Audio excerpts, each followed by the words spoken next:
So usually, if I was going to talk Sonic the Hedgehog, I would be praising the movie because I liked the movie. I also like what the studio did and the people behind the movie. The good faith they did. A lot of people did not like the original Sonic design that was in the trailer. It was hideous. It was ugly. Most people hated it. And the studio said, "Okay, you know what? We're going to backtrack. We're going to take some time and we're going to redesign the character, make him look more like the old Sega Genesis Sonic." That was great. That was awesome. I thought that was great. So, a studio listening to fans on good feedback. I don't think studios should always listen to everything fans have to say when it comes to creative stuff.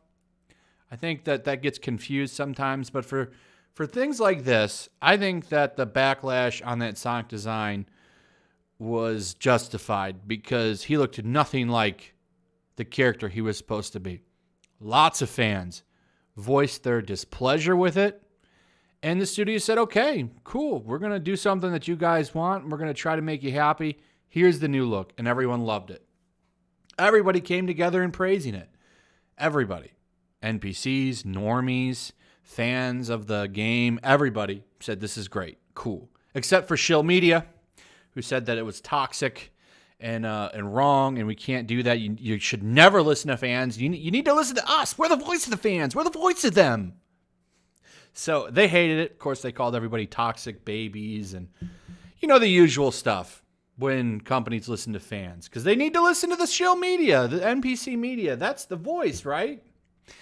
So, and then we had the wave where the movie came out and it went directly against Harley Quinn, a movie that was telling fans they're trash.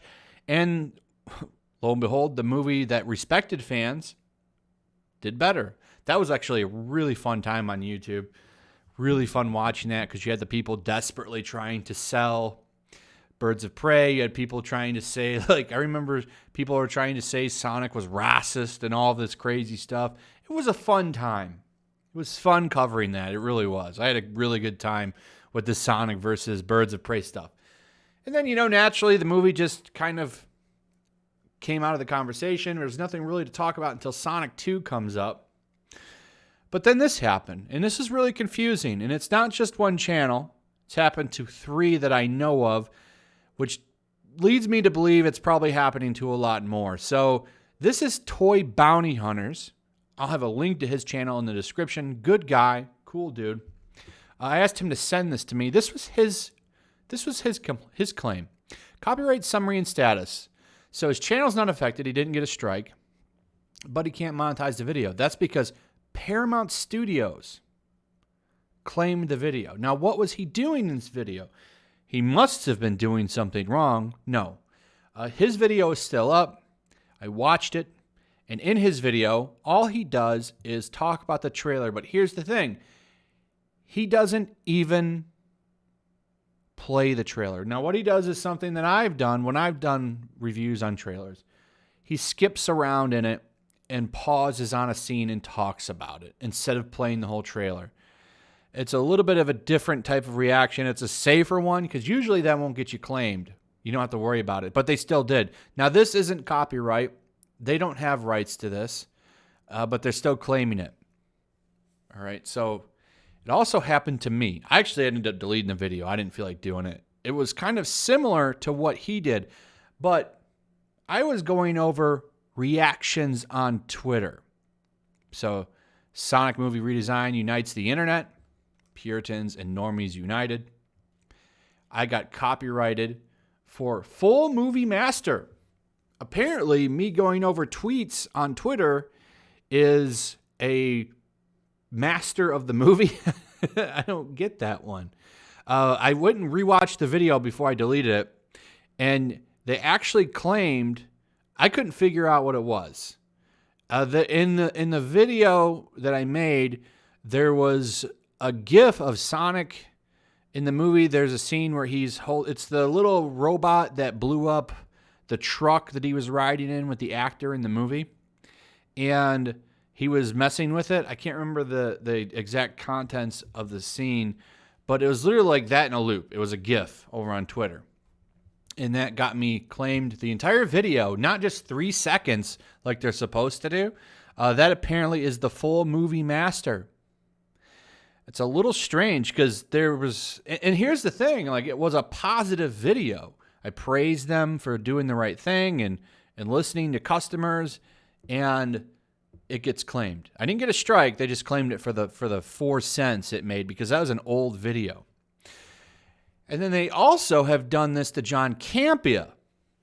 And this was strange because that image right there, that's all that's in his video. Right there, a single still image used for context.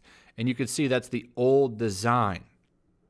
And he makes a very good point here in his paragraph that he put here, this little summary. Paramount filed a copyright claim against one of my videos. Turns out it was just my first review of their first Sonic the Hedgehog trailer. In the video, I don't use any clips or sound from the trailer, and just one still shot so people know that we're talking about. See the image. This is the safest form and most clear example of fair use doctrine there is. I thought that it must be some mistake, so I filed a dispute so Paramount would review it and remove their copyright claim. 2 weeks later, today, I got notified Paramount reviewed it and decided to uphold their copyright claim. WTF. I can officially appeal, but if I lose the appeal, I get a content strike and lose the ability to live stream on YouTube. This is a clear overreach on Paramount's part. It is a single still image used for context in a criticism and commentary video. This basically means any studio can shut down my YouTube channel now. What do you guys suggest I do about this? Now, this is a big issue. Naughty Dog was doing it, and now it seems like Paramount's trying their hand in it.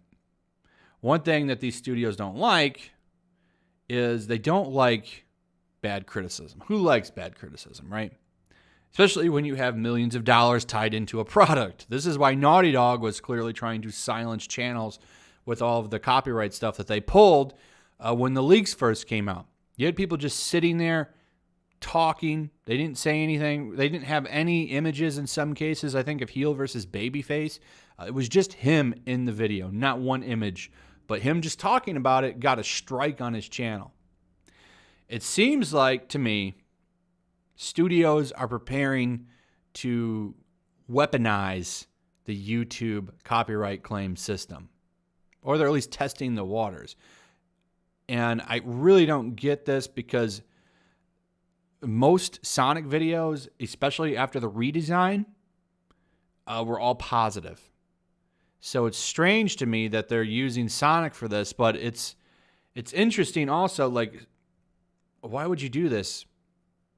You know? And Shill Media, they're not going to cover this. They're not going to talk about it. They have Shill Media on their side. Shill Media will never, ever go against their corporate masters. So because of that, it's up to us to kind of talk about it and see where it goes. But this is clearly a violation of YouTube's copyright system, and I really don't know what to do about it other than make this video and talk about it. It is a problem, and it needs to be addressed, and YouTube won't do anything about it. They won't do anything about it, and that's what's frustrating. Eventually, enough of us will have it happen, and I think the only course of action would be a crowdfunding for a class action lawsuit of some kind. I mean, that's what it will have to happen if this ever escalates, and I think that it might. Because Naughty Dog and Sony did this to a very, very extreme effect and almost completely got away with it. And I don't know what to do. We're going to have to probably, if this ever takes off again, probably have to get some kind of a big lawsuit going where a bunch of YouTubers that get affected come together. And these companies have a lot of money. They can drag lawsuits out, drain you of money, and make it so that you're broke and you have to quit. It's happening a lot. It's happening right now. If you know your boy Zach from Comics Matter with your boy Zach, he had some problems with Mark Waid. Mark Waid's not a company, but this is an example of a tactic that I'm going to use. So Mark Waid is literally stretching one part of the lawsuit completely out and ripping him of all his funds to try to get him to quit the lawsuit. So he's doing his best to pretty much run out of all of his money, run out of all of your boy Zach's money, so that way he can just quit. I mean, he's got the money to do it, just like Paramount would have the money to kind of just drag things out if anything ever happened here. And that's a problem. It's a problem with the system and everything else. But the one thing that I would like to see happen is YouTube actually make a change to their stupid copyright system so that this kind of stuff doesn't happen. So I'm asking for you to share the video and tag Team YouTube and say, fix your broken copyright system. Because that's literally all we can do. So thanks for watching. Hope you enjoyed the video. Throw a like up, share the video, and make sure you still subscribe. Subscribe if you're new, hit that notification bell, and I'll see you on the next one. Peace.